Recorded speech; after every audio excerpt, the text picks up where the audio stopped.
नमस्कार श्रोते हो, साई भक्तिसार चॅनलमध्ये तुमचं सर्वांचं मी स्वागत करीत आहे. मी तुम्हाला ह्या व्हिडिओमध्ये भगवद्गीतेतील अध्याय 14वा अध्यायाचं नाव आहे गुणत्रय विभाग योग. गुणत्रय विभाग योगामध्ये भगवान श्रीकृष्णांनी त्यांची त्रिगुणमयी माया याचं ज्ञान दिलेलं आहे. ते आपण या व्हिडिओमध्ये पाहणार आहोत. तत्पूर्वी आपल्याला विनंती आहे, जर आपल्यापैकी ह्या चॅनलवरती कोणी नवीन असाल तर चॅनल सबस्क्राईब करा, जेणेकरून मी जसजसे नवनवीन व्हिडिओ अपलोड करीत जाईन तसतसे तुमच्या मोबाईलवरती नवीन व्हिडिओचे नोटिफिकेशन येत राहतील आणि ते तुम्ही ऐकू शकताल. तसेच व्हिडिओ आवडला तर लाईक करा, शेअर करा आणि कमेंट बॉक्समध्ये ओम नमो भगवते वासुदेवाय अथवा रामकृष्ण हरी असं लिहा. श्री गणेशाय नमः, श्री सरस्वती नमः, ओम नमो भगवते वासुदेवाय नमः, ओम नमः शिवाय, ओम साईनाथाय नमः. श्लोक नंबर 13. अप्रकाशो प्रवृत्तिच प्रमादो मोहयवच्च तमेस्येतानि जायन्ते विवृत्ती कुरुनंदन.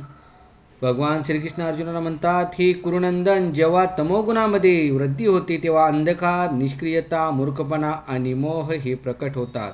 तात्पर्य, जेव्हा प्रकाश नसतो तेव्हा ज्ञानाचा अभाव असतो. तमगुणी मनुष्य हा तत्वांनुसार कार्य करीत नाही. त्याला आपल्या लहरीप्रमाणे व्यर्थ कर्म करण्याची इच्छा असते. जरी त्याच्याकडे योग्य ती कार्यक्षमता असली तरी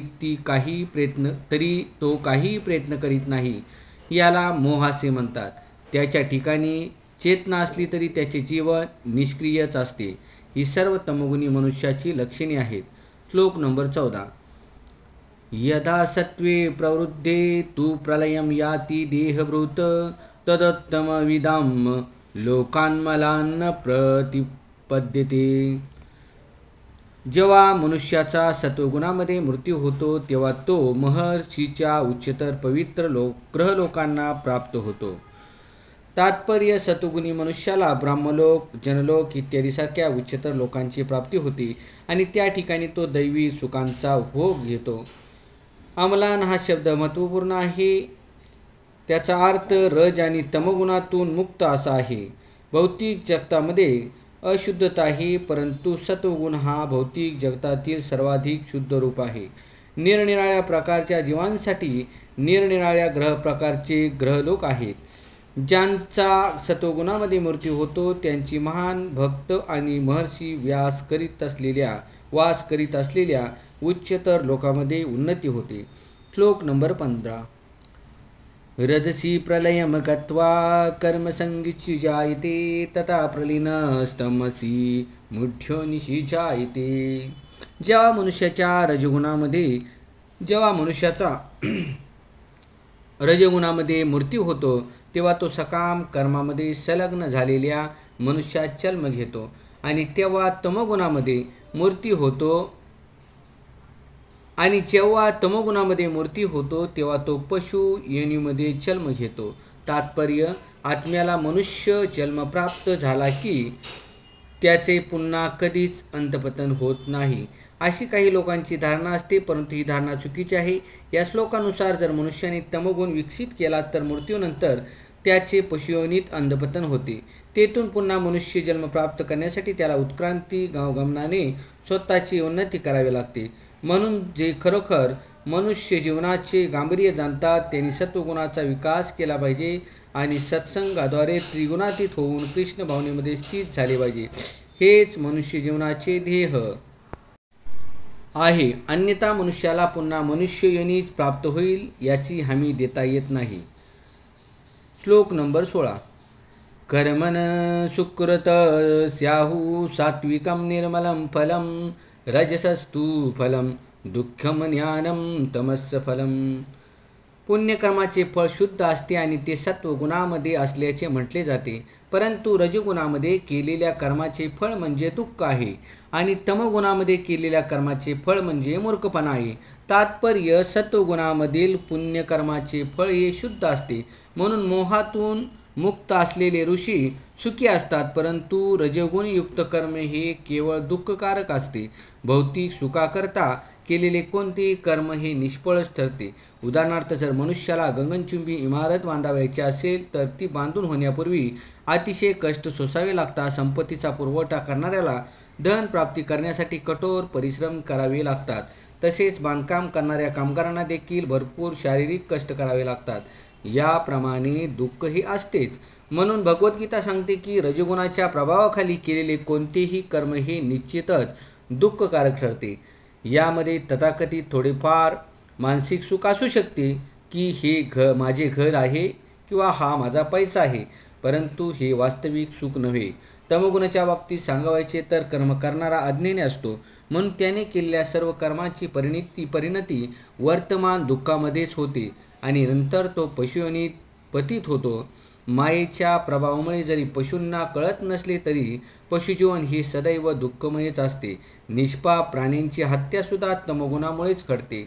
जनावरांची कत्तल करणारा जाणत नाही की भविष्यामध्ये तो हत्या करीत असलेल्या पशुला असा योग्य देह प्राप्त होईल ज्या योगे तो त्याची हत्या करील. हा प्रकृतीचा नियमच आहे. मानव समाजामध्ये जर एकाने दुसऱ्याचा खून केला तर त्याला फाशीची शिक्षा दिली जाते. हा राष्ट्राचा नियमच असतो. अज्ञानामुळे लोक जाणत नाहीत की भगवंताद्वारे संपूर्ण सृष्टीचे नियंत्रण केले जाते. प्रत्येक सजीव प्राणी हा भगवंताच्या पुत्रासमान आहे आणि एखाद्या मुंगीची हत्याही भगवंत सहन करीत नाहीत. मनुष्याला याचे फळ भोगावेच लागते. म्हणून जीभ लौलाच्या तृप्तीसाठी पशुवध करणे म्हणजे गाढ अज्ञानच होय. मनुष्याला पशुहत्या करण्याची मुळीच आवश्यकता नाही, कारण परमेश्वराने अनेक सुंदर पदार्थाचा पुरवठा केला आहे. कोणत्याही प्रकारे मनुष्य जर मांस भक्षण करीत असेल तर तो अज्ञानीच असल्याचे जाणावे. असा मनुष्य आपले भविष्य अत्यंत अंधकारमय करीत आहे. सर्व प्रकारच्या पशुवधामध्ये गोहत्या ही सर्वात अधम आहे, कारण गाय आपल्याला दूध देऊन सर्व प्रकारचे सुख देते. गोहत्या करणे म्हणजे प्रगाढ अज्ञानमयी कर्म होय. वेदामधील गोबी प्रणीत मस्तरम हे शब्द दर्शवतात की जो मनुष्य दुग्धाने पूर्णपणे तृप्त होऊन गोवध करण्याची इच्छा करतो तो घोर अज्ञानात आहे. वेदामध्ये एक प्रार्थनाही आहे की नमो ब्राह्मण्य देवाय गो ब्राह्मण्य हितायच जगद्विताय कृष्णाय गोविंदाय नमो नम. हे भगवान, तुम्ही गाय आणि ब्राह्मणांचे तसेच अखिल मानवाचे आणि जगाचेही हितेच्छ आहात. या श्लोकाचे तात्पर्य आहे की यामध्ये गाय आणि ब्राह्मणांच्या संरक्षणाचा विशेष उल्लेख करण्यात आला आहे. ब्राह्मण हे आध्यात्मिक विद्येचे प्रतीक आहे आणि गाय ही महत्त्वपूर्ण अन्नपदार्थाचे प्रतीक आहे. या दोन जीवमात्रांना सर्व प्रकारे रक्षण दिलेच पाहिजे आणि हा संस्कृतीचा खरोखर उत्कर्ष आहे. आधुनिक मानव समाजामध्ये आध्यात्मिक ज्ञानाकडे दुर्लक्ष केले जाते आणि गोहत्येला प्रोत्साहन देण्यात येते. यावरून आपण जाणले पाहिजे की मानव समाज चुकीच्या दिशेने प्रगती करत आहे आणि स्वतःच्याच विनाशाचा मार्ग मोकळा करीत आहे. जी संस्कृती आपल्या नागरिकांना पुढील जन्मी पशु बनण्यासाठी मार्गदर्शन करते ती निश्चितच मानव संस्कृती नाही. अर्थात आधुनिक संस्कृतीची रजोगुण व तमोगुण यांच्या प्रभावामुळे पूर्णपणे दिशाभूल झालेली आहे. हे युग अत्यंत भयदायी आहे आणि मानवतेला या भयापासून वाचवण्यासाठी सर्व राष्ट्रांनी समाजाला अत्यंत सुगम अशा कृष्ण भावनामृताचा मार्ग प्रदान केला पाहिजे. श्लोक नंबर 17. सत्वास्त जायते ज्ञानम रजसो लोभयवच्च प्रमादमोहो तमसो भवतो ज्ञानमेवच्च. सत्वगुणापासून वास्तविक ज्ञान उत्पन्न होते, रजगुणापासून लोभ उत्पन्न होतो आणि तमोगुणापासून प्रमाद, मोह आणि अज्ञान उत्पन्न होते.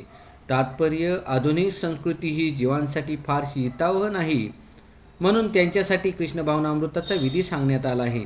कृष्ण भावनेद्वारे समाजामध्ये सत्वगुणाचा विकास होईल. जेव्हा सत्वगुणाचा विकास होईल तेव्हा लोक वस्तूंना यथार्थ रूपामध्ये पाहू शकतील. तमोगुणी लोक हे पशुवतच असतात आणि म्हणून ते वस्तूंना यथार्थ रूपामध्ये पाहू शकत नाहीत. उदाहरणार्थ, तमोगुणाच्या प्रभावामुळे ते जाणू शकत नाहीत की प्राण्यांची हत्या केल्याने पुढील जन्मी ते त्याच पशुकडून मारले जाण्याची शक्यता आहे. लोकांना वास्तविक ज्ञानाचे शिक्षण नसल्यामुळे ते बेजबाबदार होतात. हा बेजबाबदारपणा बंद करण्यासाठी सामान्य लोकांमध्ये सत्वगुणाचा कसा विकास करता येईल याचे शिक्षण देण्यात यावे. त्यांना जेव्हा सत्वगुणांचे शिक्षण देण्यात येईल तेव्हा त्यांना वस्तूंचे यथार्थ ज्ञान झाल्यामुळे ते विवेकी बनतील. अशा रीतीने लोक सुखी आणि वैभवशाली होतील. बहुसंख्य लोक जरी सुखी आणि समृद्ध झाले नाही तरी काही टक्के लोक जर कृष्ण भावनेचा विकास करून सत्वगुणात स्थित झाले तरी संपूर्ण जगभर सुख शांती नांदण्याची शक्यता आहे. अन्यथा जर जग रज आणि तमगुणाच्या आहारी गेले तर शांती समृद्धीची शक्यताच राहणार नाही. रजोगुणामध्ये लोक लोभी होतात आणि त्यांच्या इंद्रिय तृप्तीच्या लालसेला अंतच नसतो. आपण पाहू शकतो की मनुष्याकडे जरी पुरेसा पैसा आणि इंद्रिय तृप्ती करण्याची पुरेशी साधने असली तरी सुद्धा त्याला मनशांतीही लाभत नाही किंवा सुखही लाभत नाही. रजोगुणामध्ये स्थित असल्यामुळे मनुष्याला मनशांती किंवा सुख प्राप्तीची शक्यताच नाही.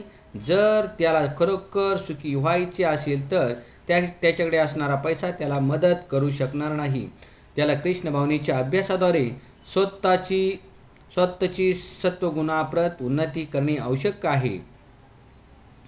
रजोगुणी मनुष्य हा केवळ मानसिक दृष्ट्याच दुःखी असतो असे नव्हे तर त्याचा व्यवसायही कष्टप्रद असतो. आपली प्रतिष्ठा राखण्याकरता पुरेसा पैसा मिळवण्याकरता त्याला अनेक युक्त्या आणि योजना कराव्या लागतात. ही सारी कष्टदायकच असते. तमोगुणामध्ये लोक मूर्ख बनतात. आपल्या परिस्थितीमुळे निराश झाल्याने ते नशा उत्पन्न करणाऱ्या व्यसनांचा आश्रय घेतात आणि अशा रीतीने अज्ञानात अधिकाधिक पतित होतात. त्यांचे भविष्यकालीन जीवन फार अंधकारमय असते. श्लोक नंबर 18. ऊर्ध्वगच्छन्ति सत्वस्थामध्ये तिष्ठन्ति राजसा जगन्यगुणव्रतिस्था अधो गच्छन्ति तामसा. सत्वगुणी मनुष्य क्रमशः ऊर्ध्वगतीने उच्चतर लोकांमध्ये जातात. रजोगुणी मनुष्य पृथ्वीलोकात वास करतात आणि जे निंद्य तमोगुणात स्थित आहेत त्यांचे नरलोकात अंधपतन होते. तात्पर्य या श्लोकात प्रकृतीच्या 3 गुणांतील पराक्रमाचे परिणाम अधिक विस्तृतपणे सांगण्यात आले आहेत. स्वर्ग लोकांचा समावेश असलेल्या उच्चतर लोकांच्या मालिकेमध्ये अत्यंत उन्नतावस्थेतील जीव वास करतात. ज्या मात्रेमध्ये सत्वगुणांचा विकास होतो त्यानुसार जीवांना या मालिकेतील विविध लोकांची प्राप्ती होऊ शकते. या लोकांमध्ये सत्यलोक किंवा ब्रह्मलोक हा अतिच्य लोक आहे आणि या ब्राह्मलोकामध्ये ब्राह्मंडातील आदिजीव ब्रह्मदेव वास करतात. आपण पूर्वीच पाहिले आहे की ब्राह्मलोकातील अद्भुतकारक जीवनांचे अनुमान करणे कठीण आहे, परंतु या प्रकारचे उन्नत जीवन सत्वगुणामुळे होते आपल्याला प्राप्त होऊ शकते. रजोगुण हा एक प्रकारचे मिश्रण आहे. तो सत्वगुण आणि तमोगुणाच्या मध्यभागी आहे. मनुष्य हा सदैव शुद्ध नसतो, परंतु तो जरी पूर्णपणे रजोगुणामध्ये स्थित असला तरी तो या पृथ्वीवर केवळ एक राजा किंवा धनवान मनुष्य म्हणून राहतो. परंतु गुणांच्या मिश्रणामुळे त्याची अधोगती होऊ शकते. या पृथ्वीवरील रजोगुणी किंवा तमोगुणी लोक यंत्राच्या साह्याने बळेच उच्चतर लोकांमध्ये जाऊ शकत नाहीत. रजोगुणी पुढील जन्मात येडा बनण्याचीही शक्यता असते. या ठिकाणी कनिष्ठ गुणांचे तमोगुणांचे वर्णन जगन्य असे करण्यात आले आहे. तमोगुणाच्या वृद्धीचे परिणाम अत्यंत धोकादायक असतात. भौतिक प्रकृतीमधील हा अत्यंत कनिष्ठ गुण आहे. मानव योनीच्या खालोखाल पक्षी पशु सरपटणारे प्राणी वृक्ष इत्यादी 80 लाख योनी आहेत आणि तमोगुणाच्या विकासानुसार मनुष्याची या अधम योनीप्रत अवनती होते. या श्लोकामधील तामसा हा शब्द अत्यंत महत्त्वपूर्ण आहे. तामसा हा शब्द जे लोक उच्चतर गुणाप्रत प्रगती न करता निरंतर तमोगुणातच राहतात त्यांचा दर्शक आहे. त्यांचे भविष्य अत्यंत अंधकारमय असते.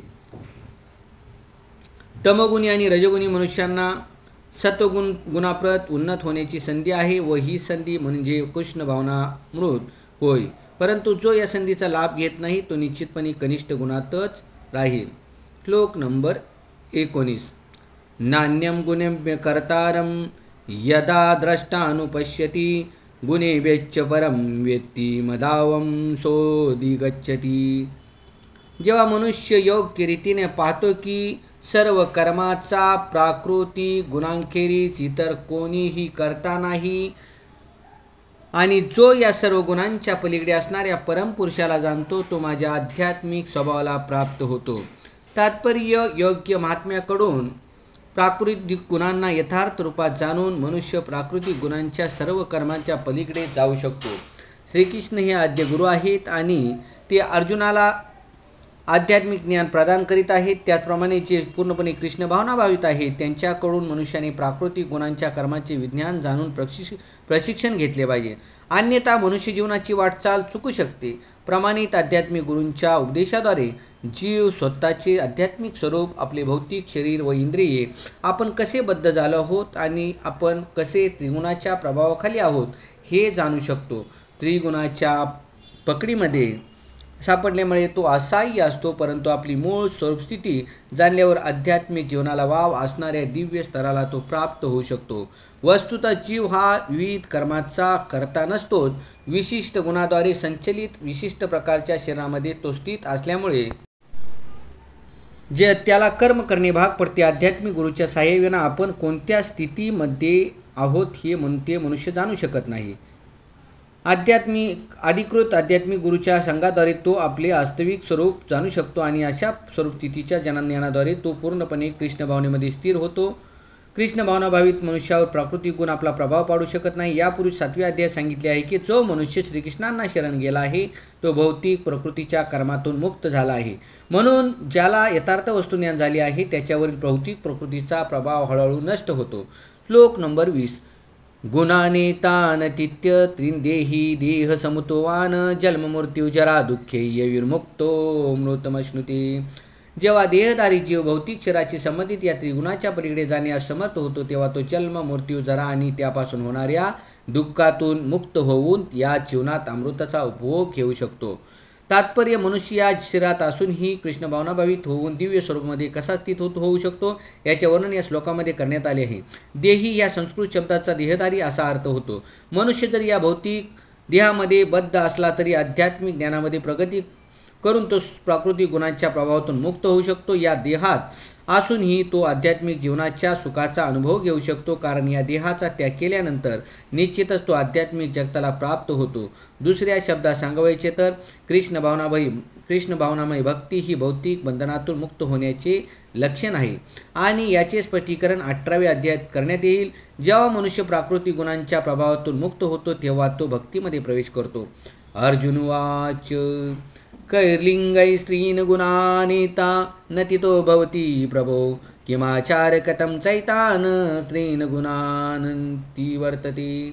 अर्जुनाने विचारले, हे प्रभो, त्रिगुणांच्या अतीत असणारा मनुष्य कोणत्या लक्षणाने ओळखला जातो, त्याचे आचरण कसे असते आणि तो प्राकृतिक गुणांच्या पलीकडे कसा जातो.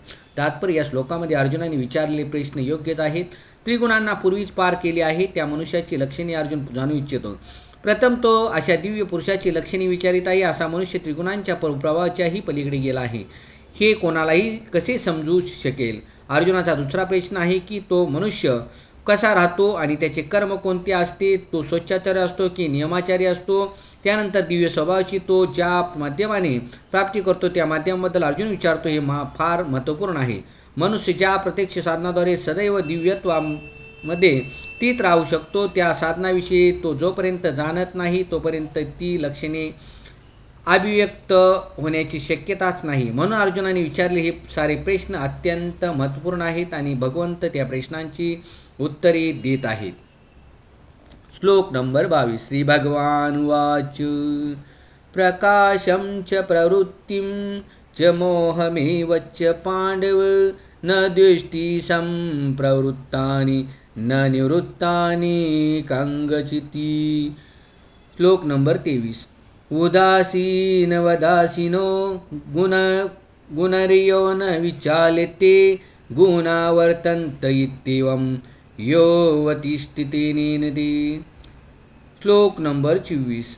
समदुःख सुख सोस्त समलोष्टाश्म कांचन तुल्यप्रिया प्रियो धीरस्तुल्य निंदात्मसंस्तुती. मानापमानयोस्तुल्य स्तुल्य मित्रारिपक्ष्यो सर्वारंभ परित्यागी गुणातीत स उच्यते. श्लोक नंबर 22, 23, 24, 25. श्लोक नंबर 1 ठिकाणी दिलेला आहे. भगवान श्रीकृष्णांनी म्हटलेलं आहे, प्रकाशं च प्रवृत्तिश्च मोहमेव च पांडव न द्वेष्टी संप्रवृत्तानि च निवृत्तानि च कांचती. आणि श्लोक नंबर 23 मध्ये म्हटलेला आहे, उदासीन वदासीन गुणर्यो न विचाल्यते गुणा वर्तन्त इत्येवम् एव तिष्ठति नेनते समदुःख सुख स्वस्थ समलोष्टाश्म कांचन. श्लोक नंबर 24 मध्ये म्हटलेला आहे, तुल्य प्रिया प्रियो धीरस्तुल्य निंदात्म संस्तुती माना अपमानयोस्तु तुल्य तुल्य मित्र रिपक्ष्य. आणि श्लोक नंबर 25 मध्ये म्हटलेला आहे, सर्वारंभ परित्यागी गुणातीत सौच्यते. आता आपण याचा अर्थ पाहणार आहोत. श्री भगवान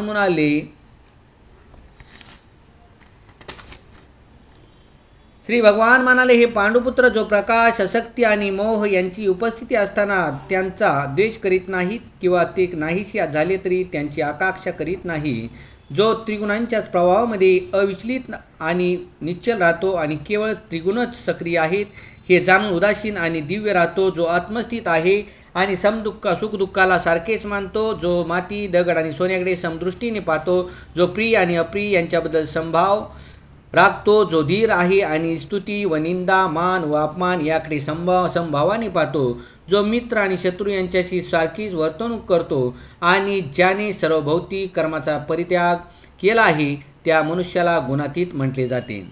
तात्पर्य, भगवान श्रीकृष्णाने अर्जुनाच्या 3 निरनिराळ्या प्रश्नांची एकामागून एक उत्तरे दिली आहेत. या श्लोकामध्ये सर्वप्रथम श्रीकृष्ण सांगतात की दिव्यावस्थेमध्ये स्थित झालेल्या मनुष्यामध्ये द्वेष भावना नसते आणि त्याला कशाचीही लालसा नसते. भौतिक देहाने बद्ध केलेला जीव जेव्हा या भौतिक जगतात राहतो तेव्हा जाणले पाहिजे की त्रिगुणापैकी एका गुणाच्या नियंत्रणाखाली असतो. जेव्हा तो वास्तविकपणे देहाच्या बाहेर जातो तेव्हा तो प्राकृतिक गुणांच्या प्रभावातून सुटतो. परंतु जोपर्यंत तो देहबद्ध आहे तोपर्यंत त्याने उदासीन असले पाहिजे. देहात्मबुद्धीचे सहजगत्या विस्मरण होण्यासाठी त्याने भगवद्गीतेमध्ये संलग्न झाले पाहिजे. मनुष्यात जोपर्यंत देहातादात्म्याची जाणीव असते तोपर्यंत तो केवळ इंद्रिय तृप्त्यर्थ कर्म करतो. परंतु जेव्हा आपली भावना श्रीकृष्णांच्या ठाई अर्पण करतो तेव्हा इंद्रिय तृप्ती आपोआपच थांबते. मनुष्याला या देहाची आवश्यकता नाही, तसेच त्याने देहाच्या आदेशाचे पालन करण्याची आवश्यकता नाही. शरीरामधील प्राकृतिक गुण कार्य करतीलच, परंतु आत्मा अशा क्रियापासून अलिप्तच असतो.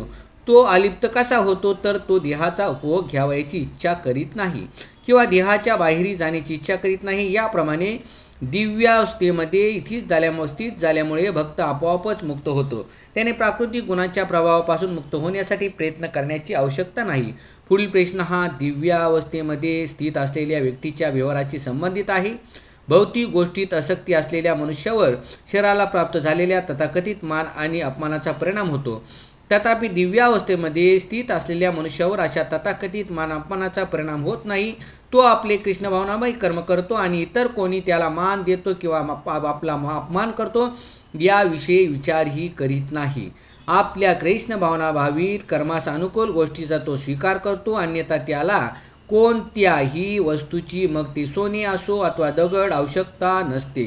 कृष्ण भावनाभावित कर्म करण्यास जो त्याला सहाय्य करतो त्याला तो आपला प्रिय मित्र समजतो आणि तो आपल्या तथाकथित शत्रूचा द्वेष करीत नाही. तो सर्वत्र संभावाने पाहतो आणि सर्व काही एकाच स्तरावर असल्याचे पाहतो, कारण तो पूर्णपणे जाणतो की आपल्याला या भौतिक जीवनाशी मुळीच कर्तव्य नाही. क्षणी गुलतापालत आणि उत्पादनांचे स्वरूप जाणीत असल्याने सामाजिक आणि राजकीय विषयांचा त्याच्यावर परिणाम होत नाही. तो स्वतःच्या स्वार्थासाठी कोणतेही कर्म करीत नाही. तो श्रीकृष्ण प्रीत्यर्थ काही करू शकतो, पण स्वतःसाठी मात्र तो काहीही करत नाही. अशा आचरणामुळे मनुष्य वास्तविकपणे दिव्यावस्थेमध्ये स्थित होतो. श्लोक नंबर 26. मानचेयो व्यभिचारेण भक्तियोगेन सेवते सगुणांसमतीत्येत्या न ब्राह्मभूयाय कल्पते. जो मनुष्य सर्व परिस्थिती एकनिष्ठ होऊन पूर्णतया भक्तीमध्ये संलग्न होतो तो तत्काळ त्रिगुणाच्या पलीकडे जातो आणि ब्राह्मस्तराप्रत उन्नत होतो. तात्पर्य, दिव्यावस्था प्राप्त करण्याचे साधन कोणते? या अर्जुनाच्या 3ऱ्या प्रश्नाचे उत्तर म्हणजे हा श्लोक आहे. पूर्वी सांगितल्याप्रमाणे भौतिक जगते प्राकृतिक गुणांच्या प्रभावाखाली कार्य करीत आहे. मनुष्याने प्राकृतिक गुणांच्या क्रियामुळे विचलित होऊ नये. अशा क्रियामध्ये आपल्या भावना गुंतवण्यापेक्षा तो आपली भावना कृष्ण कर्म करण्यामध्ये संलग्न करू शकतो. कृष्ण कर्म म्हणजेच भक्तियोग किंवा सदैव कृष्णप्रित्यर्थ कर्म करणे होय. यामध्ये केवळ श्रीकृष्णांचा समावेश होत नाही, तर राम, नारायण इत्यादी विस्तारित रूपांचाही समावेश होतो. श्रीकृष्णाचे असंख्य विस्तारित रूपे आहेत. श्रीकृष्णांच्या कोणत्याही रूपांच्या अथवा विस्तारित रूपांच्या सेवेमध्ये जो संलग्न होतो तो दिव्यावस्थेत स्थित असल्याचे मानले जाते. मनुष्याने जाणले पाहिजे की श्रीकृष्णांची ही सर्व रूपे पूर्ण सच्चिदानंदमयी आणि दिव्य आहेत. भगवंताची अशी ही रूपे सर्व शक्तिमान आणि सर्वज्ञ असतात आणि त्याच्याकडे सर्व दिव्य गुण असतात. म्हणून या प्राकृतिक गुणांना पार करणे जरी कठीण असले तरी मनुष्य जर एकनिष्ठेने श्रीकृष्ण किंवा त्यांच्या विस्तारित रूपांच्या सेवेमध्ये संलग्न झाला तर तो सहजगीत्या गुणातीत होऊ शकतो. जो मनुष्य श्रीकृष्णांना शरण जातो तो तात्काळ प्राकृतिक गुणांच्या प्रभावातून पार पडतो. कृष्ण भावनाभावित असणे किंवा भक्तिपरायण असणे म्हणजे श्रीकृष्णांची समानता प्राप्त करणे होय. भगवंत सांगतात की माझे स्वरूप सच्चिदानंद आहे. भगवंत सांगतात की माझे स्वरूप सच्चिदानंद आहे आणि सोने हे सोन्याच्या खाणीचे अंश असते, त्याचप्रमाणे जीव ही भगवंताचे अंश आहेत. अशा रीतीने जीव आपल्या आध्यात्मिक स्वरूप स्थितीत गुणात्मकदृष्ट्या सोन्याप्रमाणेच अर्थात श्रीकृष्णाप्रमाणेच असतात. व्यक्तिगत स्वरूपाचे भिन्नत्व हे नित्यच असते, अन्यथा भक्तियोगाचा प्रश्नच उद्भवला नसता. भक्तियोग म्हणजे भगवंत, भक्त आणि त्यांचे परस्परातील प्रेमाचे आदानप्रदान होय. म्हणून भगवंत आणि जीव या दोघांचीही आपापली स्वरूपी आहेत. तसे जर नसते तर भक्तियोगाला काहीच अर्थ राहिला नसता. जर मनुष्य भगवंताप्रमाणे समान दिव्य स्तरामध्ये स्थित झाला नाही तर तो भगवंताची सेवा करू शकत नाही. राजाचा वैयक्तिक सहाय्यक होण्यासाठी आवश्यक पात्रता मिळणे आवश्यक आहे आणि ही पात्रता म्हणजेच ब्राह्मण होणे किंवा सर्व भौतिक विकारातून मुक्त होणे होय. वेदामध्ये म्हटले आहे की ब्रह्मोह सन ब्रह्माप्योती, मनुष्य ब्राह्म होऊन परब्रह्माची प्राप्ती करू शकतो. याचा अर्थ आहे की मनुष्याने गुणात्मकदृष्ट्या ब्रह्माशी एकरूप झाले पाहिजे. ब्राह्म प्राप्ती झाल्यावर तो आपले जीवात्मा म्हणून ब्राह्मस्वरूप गमावत नाही. श्लोक नंबर 27. ब्राह्मणो हि प्रतिष्ठाहमृत स्यावयस्य च शाश्वतस्य धर्मस्य सुखसैकांतिकस्य च. आणि परमसुखाची स्वाभाविक स्थिती असणारे अमृत, अव्यय आणि शाश्वत निर्विशेष ब्रह्मज्योतीचा आधार मी आहे. तात्पर्य ब्रह्माचे स्वरूप हे अमृत, अव्यय, शाश्वत आणि सुखमय आहे. दिव्य साक्षात्काराचा प्रारंभ ब्रह्मापासून होतो.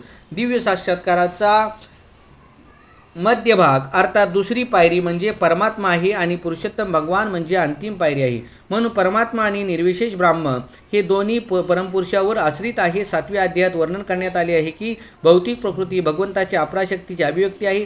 भगवंत कनिष्ठ अपरा प्रकृतीमध्ये पराप्रकृतीच्या अंशांना गर्भस्थ करतात आणि याप्रमाणे अपरा प्रकृतीशी पराप्रकृतीचा संपर्क येतो. भौतिक प्रकृतीद्वारे बद्ध झालेला जीव जेव्हा आध्यात्मिक ज्ञानाच्या अनुशीलनास प्रारंभ करतो तेव्हा तो भौतिक बद्धावस्थेपासून क्रमशः परमेश्वराच्या ब्रह्मरूप स्तरापर्यंत उन्नत होतो. जीवनातील या ब्रह्मस्तराची प्राप्ती म्हणजे आत्मसाक्षात्काराची पहिली पायरी होय. या स्तरावरील ब्रह्मसाक्षात्कारी पुरुष हा भौतिक उपाधीच्या पलीकडे गेलेला असतो, परंतु तो वास्तविकपणे ब्रह्मसाक्षात्कारात परिपूर्ण नसतो. त्याच्या इच्छेनुसार तो ब्रह्मस्तरावर स्थिर राहू शकतो आणि त्यानंतर हळूहळू परमात्मा साक्षात्कारापर्यंत उन्नत होऊ शकतो आणि त्यानंतर पुरुषोत्तम भगवान रूपाच्या साक्षात्काराची प्राप्ती करू शकतो. या संदर्भातील अनेक उदाहरणं वेदामध्ये आढळतात. चतुष्कुमार हे ब्राह्म साक्षात्कारी होते, परंतु क्रमाक्रमाने ते भक्तिस्तरापर्यंत उन्नत झाले. जो निर्विशेष ब्रह्माच्या पलीकडे जाऊ शकत नाही त्याचे पुन्हा पतन होण्याची संभावना असते. श्रीमद भागवतात म्हटले आहे की मनुष्य जरी ब्रह्मस्तरावर आरूढ झाला तरी जर त्याने अधिक उत्तरोत्तर प्रगती केली नाही आणि परमपुरुषाचे ज्ञान प्राप्त केले नाही तर त्याची बुद्धी पूर्णपणे शुद्ध होऊ शकत नाही. म्हणून ब्रह्मस्तरावर आरूढ होऊन सुद्धा जर मनुष्य भगवत भक्तीमध्ये संलग्न झाला नाही तर त्याचे पतन होण्याची शक्यता असते. वेदामध्ये म्हटले आहे की रसो वयस रसम होवायम लब्धानंदी भवती. रसो वयस रस होवा यम लब्धानंदी भवती. जेव्हा मनुष्य रसराज भगवान श्रीकृष्णांना जाणतो तेव्हा तो वास्तविकपणे दिव्यानंदी होतो. भगवंत हे षड ऐश्वर्याने परिपूर्ण आहेत आणि भक्त जेव्हा त्यांना शरण जातो तेव्हा या षड ऐश्वर्याचे आदान प्रदान होते. राजाचा सेवक जवळजवळ राज्याच्याच दर्जाचा उपयोग घेतो. म्हणून शाश्वत सुख, अविनाशी आणि शाश्वत जीवन भक्तीबरोबरच प्राप्त होते. म्हणून ब्रह्माचा किंवा नित्यत्व किंवा अविनाशी यांच्या साक्षात्काराचा भक्तीमध्ये समावेश होतो. जो भक्तीमध्ये संलग्न झालेला आहे त्याला हा साक्षात्कार आधीच झालेला असतो. स्वभावतः जीव हा ब्रह्मस्वरूप असला तरी त्याला भौतिक प्रकृतीवर प्रभुत्व गाजवण्याची इच्छा असते आणि यास्तव त्याचे पतन होते. आपल्या स्वरूप स्थितीमध्ये जीव त्रिगुणातीत असतो, परंतु भौतिक प्रकृतीच्या संघाने तो त्रिगुणामध्ये बद्ध होतो. या त्रिगुणाच्या संघामुळे त्याच्यामध्ये प्रकृतीवर स्वामित्व गाजवण्याची इच्छा ही राहतेच. पूर्णपणे कृष्ण भावनाभावित होऊन भक्तीमध्ये संलग्न झाल्यामुळे तो तत्काळ दिव्य अवस्थेमध्ये स्थित होतो आणि प्रकृतीवर स्वामित्व गाजवण्याची त्याची अवैधिष्ट्या इच्छा नष्ट होते. म्हणून श्रवण, कीर्तन, स्मरण या आधीपासून प्रारंभ होणाऱ्या भक्तियोगाचा भक्ताच्या संघामध्ये अभ्यास केला पाहिजे. हळूहळू अशा सत्संगामध्ये आध्यात्मिक गुरूच्या कृपेने मनुष्याची प्रकृतीवर स्वामित्व गाजवण्याची इच्छा नाहीशी होती आणि तो दृढपणे दिव्य प्रेमयी भगवत सेवेमध्ये स्थिर होतो. या विधीचे विस्तारित वर्णन या अध्यायाच्या 22व्या श्लोकापासून ते शेवटच्या श्लोकापर्यंत करण्यात आले आहे. भगवत भक्ती अत्यंत सुलभ आहे, म्हणजे भगवान श्रीकृष्णांनी दिलेले उत्तर अर्जुनाला. मनुष्याने सदैव भगवत सेवेमध्ये युक्त राहावे, भगवत प्रसाद ग्रहण करावा, भगवंताच्या चरणकमलांना अर्पलेल्या फुलांचा सुगंध घ्यावा, भगवंतांनी लीलास्थळांना भेट द्यावी, त्यांच्या विविध लीलाविषयी अध्ययन करावे. इथं त्यांनी शब्द चुकीचा टाकलेला आहे. भगवंतांनी लीलास्थळांना भेट द्यावी, म्हणजे इथे शब्द पाहिजे भगवंतांच्या लीलास्थळांना भेट द्यावी, त्यांच्या विविध लीलाविषयी अध्ययन करावे, भगवंतांनी त्यांच्या भक्तांमधील प्रेमाच्या आदानप्रदानाबद्दल श्रवण करावे, सदैव दिव्य हरे कृष्ण कृष्ण कृष्ण हरे हरे, हरे राम राम राम हरे हरे महामंत्राचा जप करावा आणि भगवंत व त्यांच्या भक्तांच्या आविर्भाव अथवा तिरोभाव दिनी उपवास करावा. अशा विधीचे पालन केल्याने मनुष्य सर्व भौतिक कर्मातून पूर्णपणे अनासक्त होतो. जो या प्रकारे ब्रह्मज्योतीच्या स्तरावर स्थित होतो तो गुणात्मकदृष्ट्या भगवंताच्या समानच असतो. या प्रकारे भगवद्गीतेच्या गुणत्रय विभाग योग या 14व्या अध्यायावरील भक्तिवेदांत भाष्य संपन्न. पुंडलिकावृत श्री ज्ञानदेव तुकाराम पंढरीनाथ महाराज, गोपाळकृष्ण महाराज, सांबशर महादेव, कैलासपती. ओम नमो भगवते वासुदेवाय नमः. ओम नमः शिवाय. ओम साईनाथाय नमः.